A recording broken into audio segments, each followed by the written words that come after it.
Here are a few more additional cell options. Since cells can contain all element types, an interesting example is a cell containing enter data fields, which we covered in the advanced annotation a little while ago. If you constantly enter fixed amounts of text in designs, placing cells that contain enter data fields is an efficient way of providing an exact number of characters together with the appropriate text formatting. So what you would normally do would be to place the enter data field characters, which are underscores. So I'm using Shift and the underscore, placing the data fields. And then you would make this into a cell. And having done so, you could then place that cell in a design where you needed this number of characters for a particular reference. Now, please note that you need to drop the status of these cells before you can enter data field information. The second thing is nested cells, and it's very good practice to avoid creating cells that contain other cells. This is called nesting and can cause problems in certain instances. So please be advised that for most types of cells, avoid nesting other cells therein. The third type is dimension-driven cells. That is a cell that, when placed, prompts you to enter dimensional information that defines the size and the shape of the cell's contents.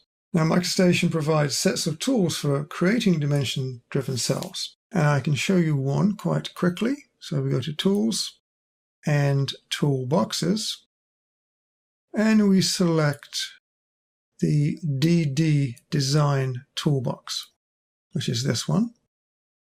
And this contains some of the tools for creating dimension-driven cells. These cells are very useful in engineering where a standard part is commonly placed in a design, but which can vary in size with each placement. The elements in the cell are designed to be dimensioned by the user on placement. However, this is a fairly complex process, and I'm not covering it in this course. Another interesting feature is the use of shared cell placement when Associate is on in the Locks setting box. So in the Locks box, Association would be on, as it is in this case, so that when a cell is snapped to an element, it will remain snapped to that element if the element is moved. Otherwise, if Associate is off or a non-shared cell is placed, the cell remains at its insertion point when the element's moved. And the last item I want to mention is changing the attributes of a cell. And by that I mean the active attributes of a cell. For example, I'm going to open the Cells settings box here. The break line I've edited so that one element of the break line is in red. So it has a red attribute. I'm going to place that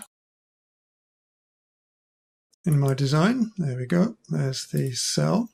And it comes in with the red element. Now, if I select the cell and change the attributes, let's make it green, then the cell color changes to green, but so does the red attribute as well. So in other words, all elements in a cell change to the new attributes, since the cell is a single entity. And again, that may not be what you want if you've carefully set up a cell with specific attributes that you want to bring into a design. You will lose those attributes if you follow this procedure.